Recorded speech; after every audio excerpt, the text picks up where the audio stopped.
이 사진은 박항서 감독과 히딩크 감독이 만나는 이 장면입니다. 이 사진은 60세의 박항서 감독 그리고 스승인 73세 되는 히딩크 감독을 이 박항서 감독이 17년 만에 이 적장으로 만난 장면입니다. 이 사진은 스승을 경기장에서 만나서 만나서 이렇게 반갑게 인사를 드렸지만 좀 마음에 많이 아쉬움이 남았던 것 같아요. 왜냐하면 우리 박항서 감독이 히딩크 감독 팀을 2대0으로 이겼기 때문에 그렇습니다. 이 경기에서 히딩크 감독이 이끄는 중국 23세 이하 대표팀이 박항서 감독이 지휘하는 베트남에게 0대2로 패배했어요. 스승의 팀이 제자의 팀에게 패한 셈입니다.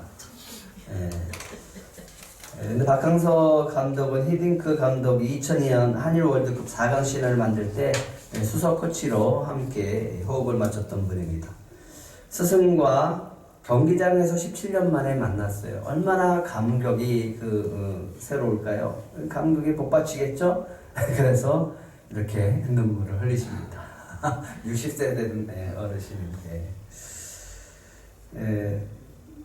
결과는 박항서 감독이 이끄는 베트남 대표는 이겼어요. 그런데 얼마 후 박 감독이 안타까운 소식을 접하게 되어집니다. 중국이 히딩크 감독을 올림픽 대표팀 사령탑에서 그냥 경기를 시켜버렸어요. 사람들은 히딩크 감독이 경기에서 지는 바람에 이렇게 경질이 되어졌다라고 이야기를 했습니다.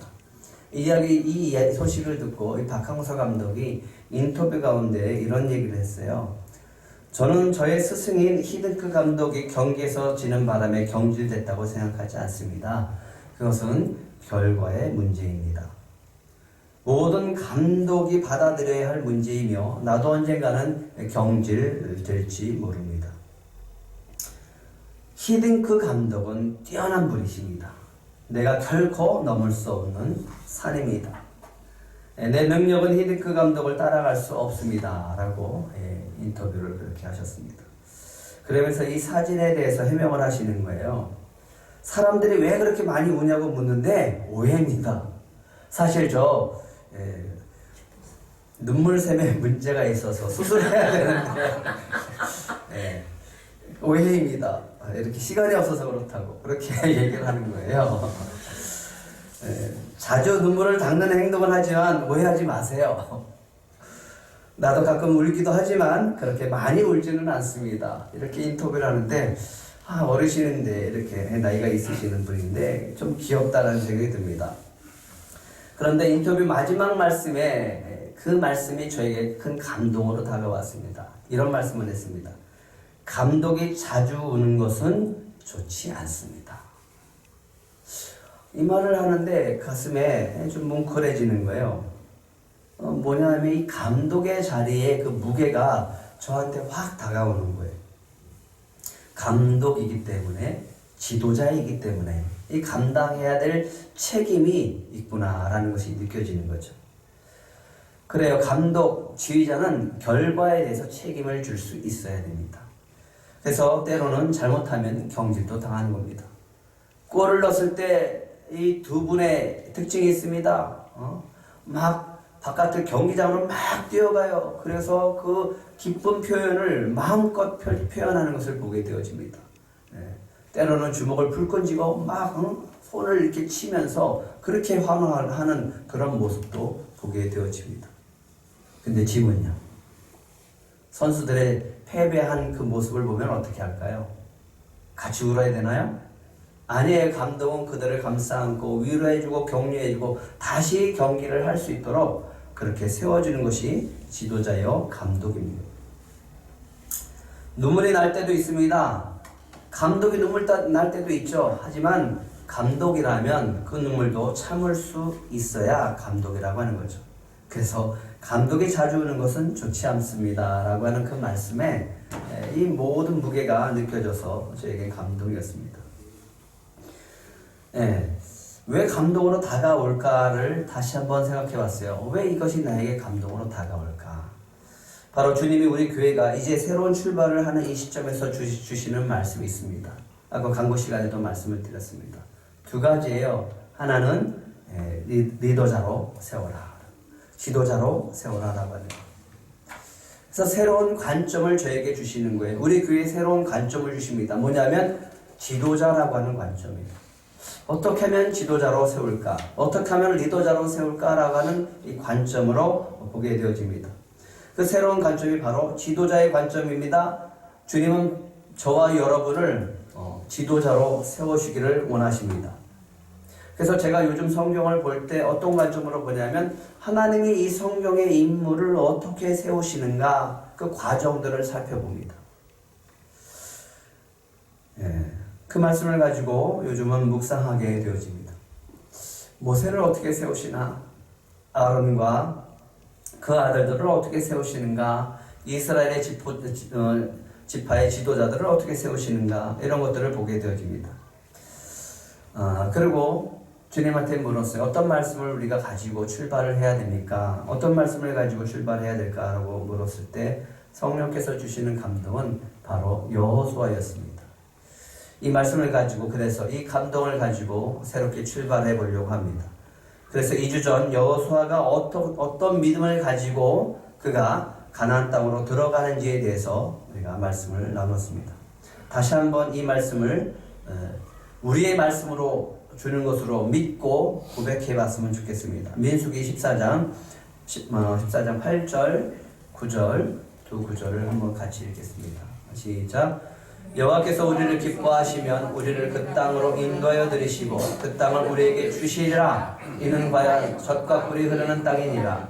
다만 여호와를 거역하지 말라. 또 그 땅 백성을 두려워하지 말라. 그들은 우리의 먹이라. 그들의 보호자는 그들에게서 떠났고 여호와는 우리와 함께 하시느니라. 그들을 두려워하지 말라. 다시 한번 외쳐볼까요? 주님이 우리를 기뻐하시면 들어갈 수 있습니다. 주님이 우리와 함께 하시면 들어갈 수 있습니다. 이것을 외치고 우리는 들어가야 됩니다. 근데 성경을 보면 한 가지 의문이 가는 것이 있습니다. 이 말씀을 하면서 하나님은 모세에게 얘기를 합니다. 이 가나안 땅에 들어갈 때 여호수아와 갈렙만 들어가게 될 것이다. 좀 놀랍지 않아요? 거기에 보면 모세 이름이 없어요. 아론의 이름이 없는 거예요. 왜 갈렙과 여호수아만 들어갈까? 그러면 암시라는 거죠. 모세는 어떻게 된다라고 하는 거예요? 가나안 땅에 들어가지 못하고 죽음을 맞이하게 될 것이다 라는 거죠. 이스라엘 백성이 가데스 바네에서 모세를 원망하고 하나님을 원망합니다. 하나님이 약속한 땅을 악평해요. 그리고 지도자를 세워서 다시 애국으로 돌아가자라고 원망하기 시작을 하고 밤새 통곡하며 울게 되어집니다. 이 모습을 보고 하나님이 진노하세요. 그래서 모세에게 말씀하십니다. 내가 이스라엘 백성 20세 이상 된 모든 자들을 이 광야에서 죽게 할 것이다. 다만 여호수아와 갈렙만이 들어가게 될 것이다. 물론 거기에는 레위 지파의 언약은 빠져 있어요. 레위 지파는 그 계수에 빠져 있습니다. 그런데 여기에 누가 들어가지 않느냐면 모세가 들어가지 않는 거예요. 그러게 보면 성경에서 이렇게 보면 이 전환점이 있어요. 이 가나안 땅에 들어가는 사람들과 광야에서 죽는 사람들의 그 경계, 새로운 시대를 열어가는 사람과 그 시대를 마감하는 사람의 그 경계가 누구냐면 바로 모세였어요. 모세는 가나안 땅에 들어가지 못하고 그저 느보산에서 바라보고 그곳에서 죽게 되어집니다. 하지만 새로운 지도자 여호수아, 그리고 새롭게 기름 부은 아론의 아들 엘리아살과 함께 그런 새롭게 출발하는 것을 보게 되어집니다.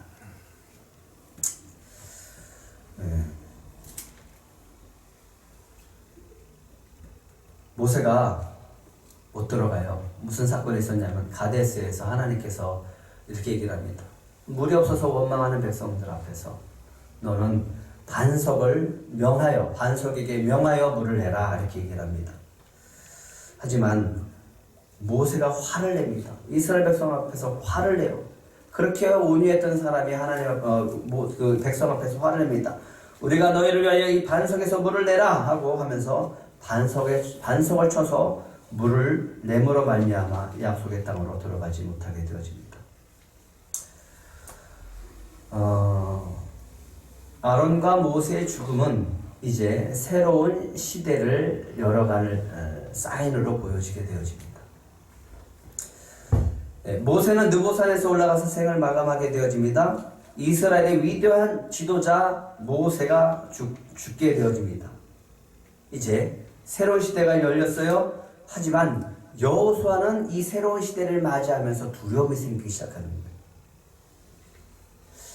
어떤 두려움일까요? 왜 두려움이 찾아올까요? 모세가 죽었기 때문에. 도대체 그 모세가 어떤 사람이었길래 여호수아가 두려워할까라고 하는 거죠. 근데 신명기 34장 10절부터 12절에 이런 말씀이 있습니다. 한번 같이 읽겠습니다. 모세를 성경에서 어떻게 이야기를 하고 있는지 시작. 그 후에는 이스라엘의 모세와 같은 선지자가 일어나지 못하였나니 모세는 여호와께서 대면하여 아시던 자요 여호와께서 그를 애굽 땅에 보내사 바로와 그의 모든 신하와 그의 온 땅의 모든 이적과 기사와 모든 큰 권능과 위엄을 행하게 하심에 온 이스라엘의 목전에서 그것을 행한 자이더라. 모세가 어떤 사람이었다고요? 예, 전무후무한 선지자였다라고 얘기를 합니다.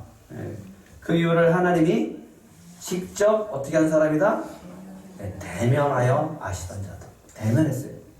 하나님과 직접 대면하면서 말씀을 받았던 사람이 모세였어요. 뿐만 아니라 하나님께서 모세를 택해서 애굽으로 보냈습니다. 애굽과 이스라엘 백성 앞에서 무수한 많은 이적과 기적을 베풀어 줍니다. 그래서 하나님이 모세를 통해서 어떻게 보이게 하셨냐면 모세가 애굽 사람과 이스라엘 백성의 눈에 하나님처럼 보이게 하셨어요.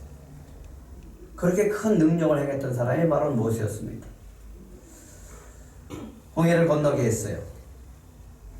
그리고 40년 동안 지금까지 이스라엘 백성을 인도한 이스라엘 민족의 위대한 지도자였습니다.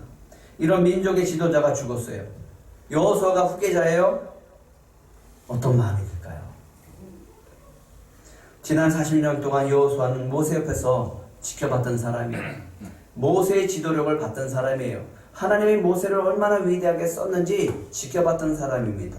그런데 하나님은 모세의 죽음을 앞두고 여호수아에게 안수하게 하시는 거예요. 지도자 자리에 선다는 것이 얼마나 부담스러운지 여호수아는 느끼기 시작하는 거예요. 왜 두렵냐 하면 이스라엘 백성이 얼마나 완악한지를 봤거든요. 그 완악한 백성들이 툭하면 뭐가 없고 힘들면 모세 앞에 와갖고 원망하는 것을 지금까지 지켜봤던 거예요. 모세가 그 완악한 바로와 싸우고 또 이스라엘 백성과 대하면서 그들을 인도한 그 모습을 보면서 두려워한 겁니다. 모세가 얼마나 자주 이스라엘 백성에게 원망의 소리를 들었는지. 지도자잖아요. 근데 백성이 순종하고 순순히 따라오면 얼마나 좋겠어요. 그런데 물이 없다고 원망하고 먹을 게 없다고 원망하고 길이 없다고 원망하고 심지어는 모세를 패하고 새로운 지도자를 세워서 애굽으로 돌아가자는 소리까지 하잖아요. 그런데 40년을 그런 소리를 들어봐요. 모세의 마음이 어떨까요? 반석을 2번 칠만도 하죠. 아니 10번도 칠만하죠. 아니 이스라엘 백성들 앞에서 그 지팡이로 때릴만도 하죠. 수많은 어려움이 찾아와요. 그런데 모세가 하는 것이 한 가지 있어요. 그 많은 어려움이 올 때마다 모세는 하나님 앞에 엎드려요. 기도해요. 여호수아는 그걸 보는 거예요. 그런데 그런 모세가 죽었어요. 존경하고 따르고 섬겼던 모세가 죽었어요. 이제 그 빈자리에 여호수아가 서야 돼요. 이스라엘 백성을 인도해야 돼요. 그것이 두려운 거예요. 하나님이 하나님 산에 모세를 부르시고 애굽으로 가라고 하셨을 때 모세는 하나님께 그랬어요. 그들이 나를 믿지 않으면 어떻게 해요? 가서 얘기하라. 나는 스스로 있는 자다. 아유 하나님 저 본래 말을 못해요. 잘 못하는 사람입니다. 입이 뻣뻣하고 혀가 둔한 사람입니다. 그러니까 잘 못해요. 아론이 있지 않냐. 하나님 보낼 만한 자를 보내소서. 하나님이 진노했어요. 가라고. 근데 여호수아를 하나님이 모세를 통해서 안수해요. 하나님이 지도자를 세우고 있습니다. 근데 여호수아가 하나님한테 어떻게 행동합니까? 어떻게 반응합니까? 어떻게 반응해요? 아무 말도 못해요. 아무 말도 못해요. 모세처럼 좀 따져야 되는데 따지지 못하는 거예요. 좀 핑계를 대야 되는데 핑계도 못 대요. 그냥 묵묵히 그냥 다 받아들여요. 그 무거운 그 지도자의 그 자리를 다 받아들이는 거예요. 그래서 두려운 거예요. 그리고 그냥 속으로 이렇게 얘기를 하는 거예요. 아유 어떡하지? 내가 어떻게 인도하지? 모세만큼 못하면 나는 어떻게 하지? 이런 두려움이 찾아오는 겁니다. 이런 큰 부담감과 두려움이 있을 때 하나님께서 여호수아에게 말씀하십니다. 1절, 2절 한번 같이 읽겠습니다. 시작. 여호와의 종 모세가 죽은 후에 여호와께서 모세의 수종자 눈의 아들 여호수아에게 말씀하여 이르시되 내 종 모세가 죽었으니 이제 너는 이 모든 백성과 더불어 일어나 이 요단을 건너 내가 그들 곧 이스라엘 자손에게 주는 땅으로 가라. 언제 이 말씀을 하십니까? 네? 모세가 죽은 후에. 모세가 죽었는데 이제 나는 어떻게 합니까? 하고 두려워하고 있는 여호수아에게 하나님이 뭐라고 말씀하세요? 모세가 죽었으니 이제 너는 이 모든 백성과 더불어 일어나 이 요단을 건너 내가 그들 곧 이스라엘 자손에게 주는 땅으로 가라 라고 명령을 하십니다. 여호수아의 두려움이 어디서 올까요? 모세가 죽었는데 모세가 죽었으니 나는 어떻게 하지 이거거든요. 모세의 빈자리를 보면서 내가 과연 잘할 수 있을까라고 하는 그 두려움이거든요. 지도자를 세워주시는 하나님을 바라보지 못하는 거예요. 우리의 두려움은 어디서 오냐면 하나님을 바라보지 못하고 나를 바라볼 때 두려움이 찾아오기 시작하는 거예요. 하나님을 바라보지 못하고 사람의 그 부족한 능력을 바라볼 때 두려움이 찾아오기 시작합니다. 나를 바라보는 거예요. 그러면 두려움이 찾아와요. 근데 하나님을 바라보면 그 두려움이 사라지기 시작합니다. 그 자리에 내가 서는 것이 두려운 것입니다. 모세의 자리에 내가 서는 것이 두려운 거예요. 아, 감당할 자신 없어. 이스라엘 백성이 또 나를 향해서 돌을 던지면 어떻게 하지? 나를 향해 원망하면 어떻게 하지? 이게 무슨 두려움이냐면 2인자의 두려움이에요. 그래요. 옆에서 자꾸만 도와주면 도와주는 건 잘할 수 있어요. 근데 내가 앞에서 뭐 하라고 하면 자신이 없는 거예요. 목사님들이나 많은 사람들에게 이렇게 해요. 뭐 조장을 하라고 그러고 뭘 이렇게 맡기려고 해요. 직분이라든가 작은 것이라도 뭘 맡기려고 하면 사람들이 그래요. 아유 목사님들 못해요. 저는 이래서 못해요. 저는 저래서 못해요. 왜 그러냐면 자신을 보기 때문에 그래요.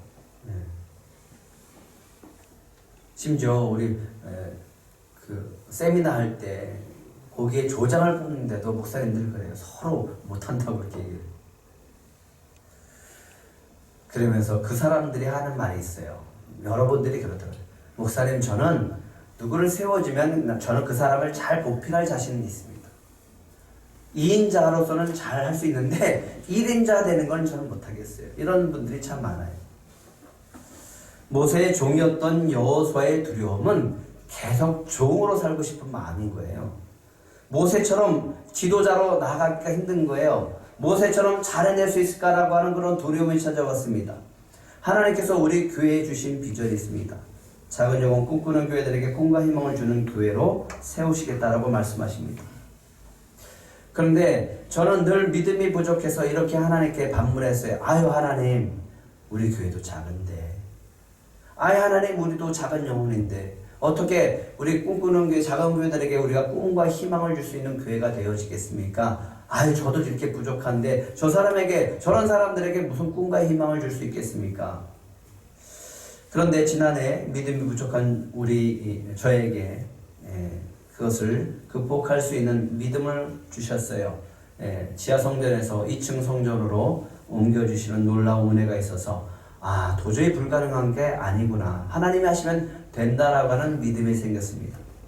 올해는 정말 큰 빛을 보리라고 하는 그 말씀 가운데 저 꿈담은 작은 도서관을 세우시는 놀라운 기적을 베풀어 주셨습니다. 그래서 저에게 믿음이 생겼어요. 그래, 하나님이 하시면 되는구나. 믿으십니까? 아멘. 하나님이 하시면 된다라고 하는 믿음이에요. 안 될 것 같아요. 전혀 불가능한 것 같아요. 그런데 하나님이 하시면 됩니다. 이 믿음이 있으면 그 믿음대로 되어집니다. 우리도 작은 교회들에게 꿈을 줄 수 있겠구나 라고 하는 것을 믿게 하셨어요. 그래서 좀 바뀌었어요. 어떻게 하면 되지? 불가능하다라고 하는 게 아니라 어떻게 하면 되지로 우리가 주님께 묻기 시작했습니다. 제가 그렇게 묻기 시작했어요. 그런데 주님이 새로운 비전을 주시는 거예요. 주님이 주신 비전을 이루기 위해서 저와 여러분들을 세우시겠다라고 하는 겁니다. 이 말씀을 믿으시기 바랍니다. 그게 하나님의 뜻입니다. 새롭게 여러분들을 세우시고 출발하시겠다라고 하는 겁니다. 그런데 10주년 감사 예배를 드리고 도서관 공사도 완공이 되어지면서 저에게 찾아오는 것이 있는데 바로 두려움이에요. 어떤 두려움이냐면 앞으로 이 작은 도서관을 어떻게 운영할까? 어떻게 운영하지? 아니, 성도들도 그렇게 많지 않은데 저분들을 어떻게 내가 지도자로 세워가지? 이런 두려움이 찾아오는 거예요. 그런데 이 말씀을 묵상하고 또 기도하고 준비하다 보니까 아주 큰 은혜를 주시는 이 장면이 있었습니다. 하나님께서 여호수아를 보게 하시는 것이었어요. 하나님께서 여호수아를 보게 하셨는데 이 장면 속에서 여호수아를 두려움에서 벗어나게 하시는 거예요. 그게 1절과 2절에 나옵니다. 다시 한번 읽겠습니다. 시작. 여호와의 종 모세가 죽은 후에 여호와께서 모세의 수종의 눈의 아들 여호수아에게 말씀하여 이르시되 내 종 모세가 죽었으니 이제 넌 모든 백성과 더불어 일어나 요단을 건너 내가 그들 곧 이스라엘 자손에게 주는 땅으로 가라. 하나님이 모세가 죽자 여호수아에게 하시는 것이 있습니다. 1절에 있습니다. 뭘까요? 그거예요. 모세가 죽은 후에 여호와께서 누구에게 말씀하세요? 여호수아에게 말씀하세요. 하나님께서 모세가 죽자 이제 누구한테 말씀하신다고요? 이제 여호수아에게 말씀하십니다. 여호와께서 여호수아에게 말씀하여 이르시되 이 말씀을 받으면서 얼마나 기뻤는지 몰라요. 모세가 죽었으니까 이제 네가 가라. 네가 이스라엘 백성과 더불어 일어나 내가 주는 땅으로 가라라고 하는 거예요. 하나님은 여호수아에게 이제 모세가 죽었으니 이스라엘의 지도자가 누구다라고 하는 거예요? 여호수아 너다라고. 그것을 인정해 주는 거예요. 근데 지금까지 하나님은 누구와 대면하고 말씀하셨어요? 모세와 대면하고 말씀하셨거든요. 모세가 죽었습니다. 그런데 누구랑 지금 대화하고 있어요? 누구에게 말씀하고 있어요? 여호수아한테 말씀하시는 거예요. 모세에게 하셨던 것처럼 하나님께서 여호수아에게도 말씀하시는 거예요. 이 장면을 보면서 너무너무 큰 은혜가 되어졌어요.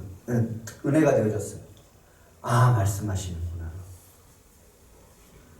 지금까지는 모세에게 대면해서 말씀하셨던 분이 이제는 여호수아에게 직접 말씀하시는 거예요. 주님께서 이제 저와 여러분들에게 여호수아에게 말씀하듯이 저와 여러분에게도 말씀해 주실 줄 믿습니다. 그 말씀을 들으세요. 그러면 그 말씀을 통해서 여러분들을 이끌어 가실 줄 믿습니다. 너는 이 모든 백성과 더불어 일어나 이 요단을 건너 내가 그들 곧 이스라엘 자손에게 주는 그 땅으로 가라 라고 명령합니다. 하나님 이미 가나안 땅을 이스라엘 백성에게 주기로 계획하고 있는 거예요. 그럼 여호수아는 어떻게 하면 되는 거예요? 이제 하나님의 말씀을 붙들고 가면 되는 거예요. 가면 그 땅을 차지하는 거예요. 하나님의 말씀이 있으니까 이제 순종해서 가면 그 땅을 차지하는 거예요. 이 말씀을 준비하다가 어제 갑자기 이 찬양이 생각나서 집사님한테 부탁을 드렸어요. 바꾸자고. 주님 말씀하시면 내가 나아가리다. 주님 뜻이 아니면 내가 멈춰서리다. 나의 가고 서는 것 주님 뜻에 있사오니 오 주님 나를 이끄소서. 주님께서 말씀하시면 그 말씀을 붙들고 가면 되는 거예요. 그런데 그 말씀을 이제 누구한테 하고 있어요? 여호수아에게 하고 있어요. 이 말씀을 저와 여러분들에게도 하실 줄 믿습니다. 아멘. 주님께서 저와 여러분들에게 이제 지도자로 세워주실 줄 믿습니다. 그런데 주님께서 우리를 지도자로 세우실 때 준비케 하시는 것이 있어요. 이게 준비되어야 돼요.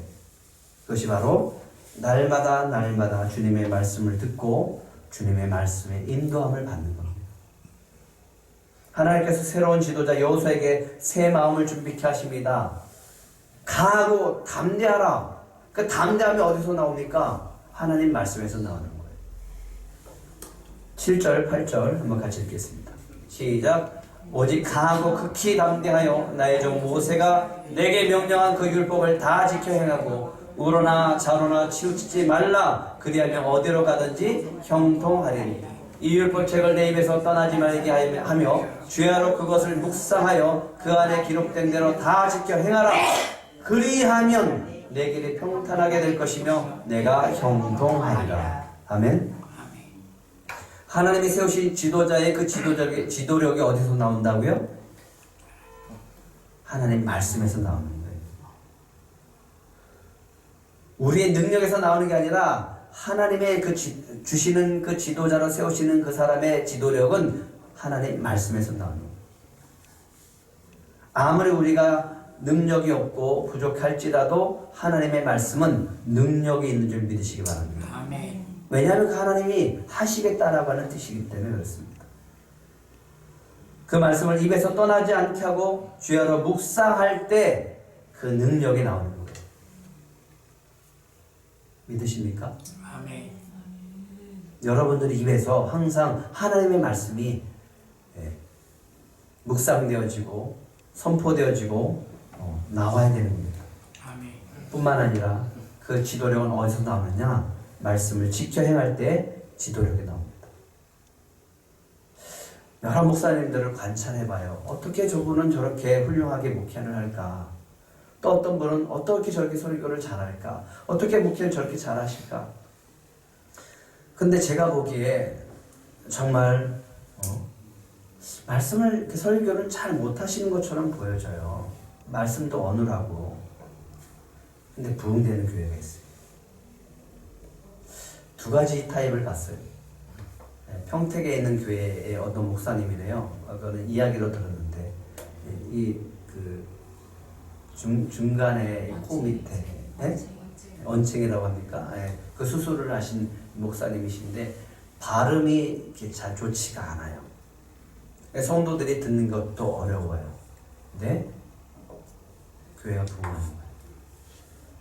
놀랍지 않아요? 어떻게 해서 그러나 봤더니 그 교회는 목사님이 오직 복음이에요. 복음을 전하는 거예요. 온 성도가 거기에 집중해요. 그러니까 부흥.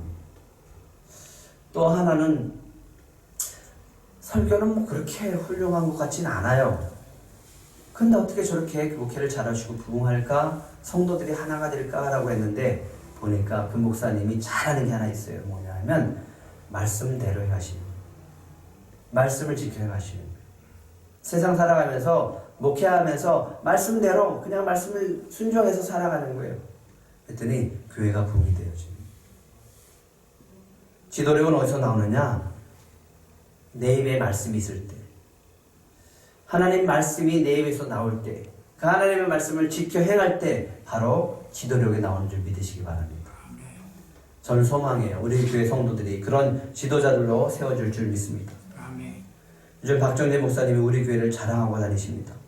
금요일 나 설교하실 때마다 얘기하고, 지난주 이번 금요일 날은 사진을 보내래요. 그래서 사진을 보내드렸더니 목사님들, 많은 목사님들, 거기 40명이 넘게 오셨는데, 다 보여주는 거예요. 우리 도서관 사진을.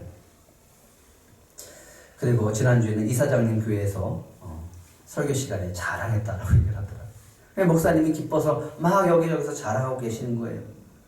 저보다 더 기뻐하는 거예요. 저보다 더 감사하는 겁니다. 그 이유가 있습니다. 왜 그러냐면 지난 9년 동안 이 라마나의 성교회를 하면서 우리가 성교회를 통해서 이 교회를 보십시오라고 하면서 내세울 만한 교회가 없었어요. 작은 교회다 보니까 작은 교회들의 아픔과 어려움만 보여주는 거예요. 그러니까 목사님들은 다들 뭔가를 기대했다가 실망하는 분들이 많았어요. 우리가 10년 동안 기도하면서 어떻게 기도했죠? 우리가 어떻게 기도했죠? 작은 교회에게 꿈과 희망을 주는 교회가 되게 해달라고 주님이 주신 비전을 붙들고 기도했어요. 그리고 그 교회의 부흥이 되어지는 본이 되는 교회가 되게 기도했어요. 근데 하나님이 이루어주시는 거예요. 하나님이 하시니까 됩니다. 그러면서 하나님이 우리를 높이시고 사람들에게 작은 교회들에게 소망을 주는 거예요. 봐라, 들꽃순복음교회 봐라. 제가 그랬대요. 박 목사님 앞에서 전도는 안 됩니다. 그런 믿음을 가지고 살았대요, 제가.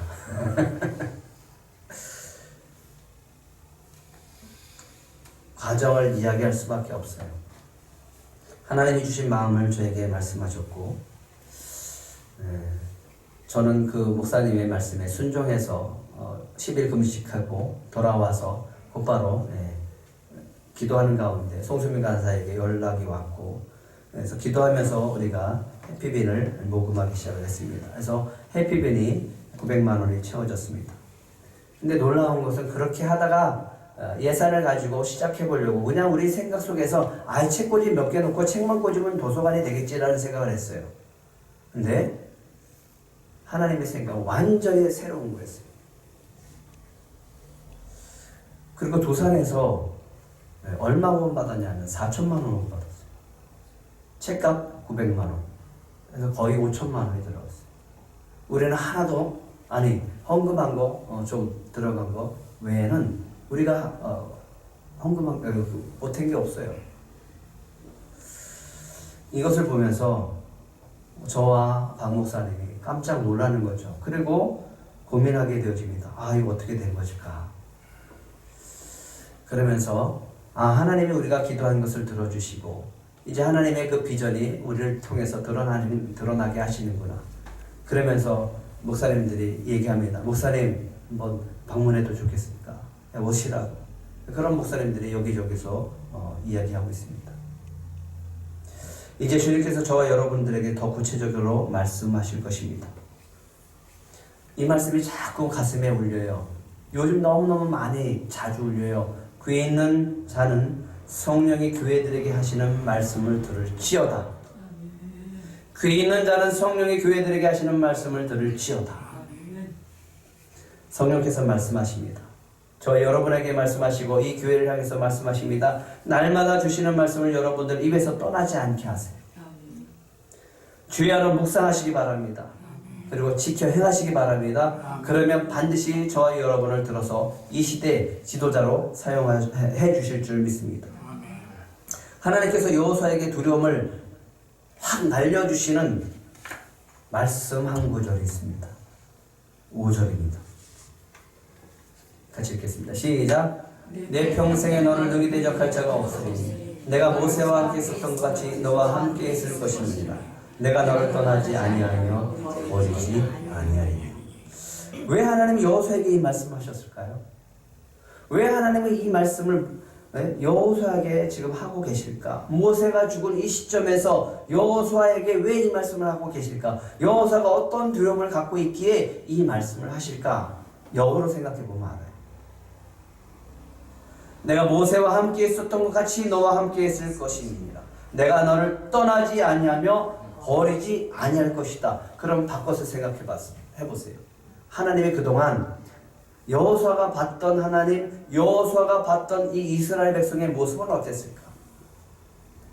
출애굽의 역사의 산 증인입니다. 40년 동안 출애굽의 역사의 산증인이고 출애굽을 해서 가나안 땅에 들어가는 유일한 사람이에요. 출애굽 역사는 뭐로부터 시작하는지 아십니까? 애굽의 장자가 죽음으로부터 시작되어집니다. 유월절로부터 시작되어져요. 애굽의 장자가 죽고 유월절 어린 양의 피로 발라서 이스라엘 백성들이 거기서 출애굽을 하게 되어집니다. 홍해가 갈라지는 놀라운 역사를 봤어요. 그런데 거기에 뭘 봅니까? 애굽 군대가 빠져 죽는 걸 봅니다. 지금까지 여호수아는 모세와 함께 있으면서 이스라엘 백성이 모세를 수없이 원망하고 불평하는 것을 봤어요. 그런데 하나님께서 이 가데스 바네아 사건을 통해서 20세 이상 되는 모든 백성들을 다 죽이셨어요. 그리고 모세도 이제 죽었어요. 그의 인생 속에서 가장 큰 충격적인 사건은 바로 이 가데스 바네아 사건이었어요. 자기가 정탐꾼의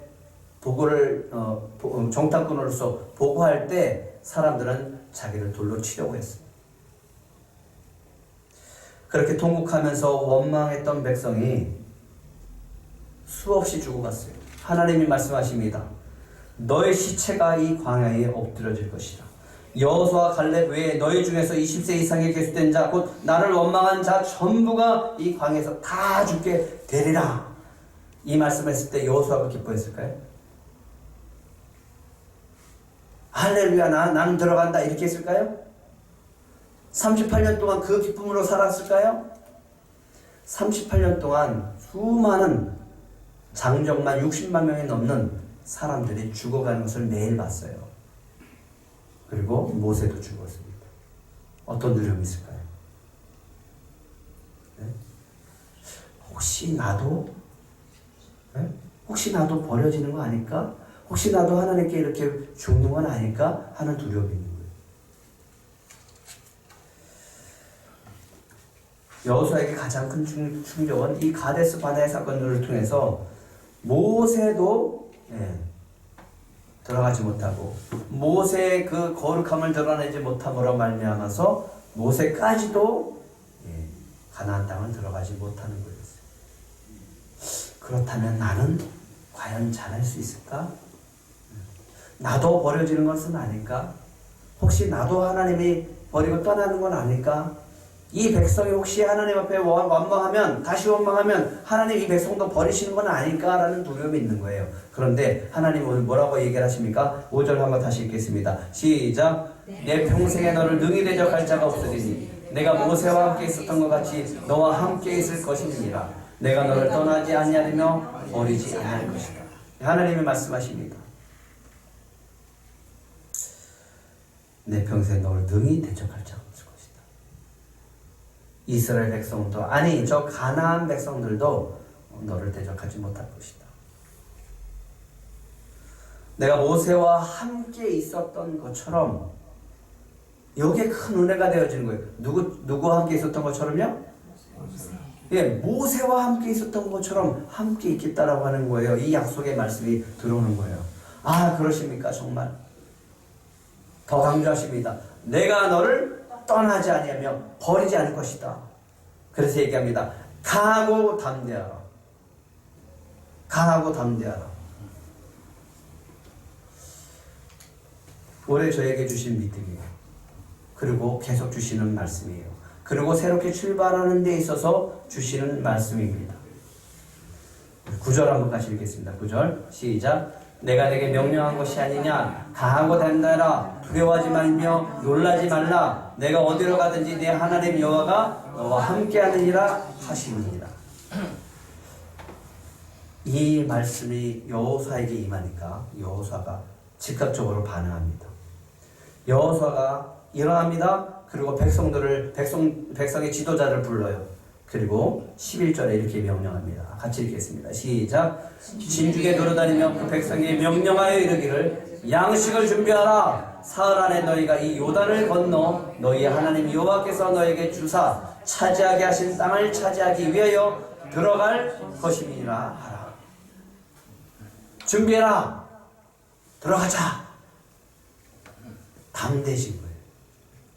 여호수아가 두려움에서 벗어나서 담대해진 거예요. 그래서 외칩니다. 하나님께서 함께 하신다. 들어가자.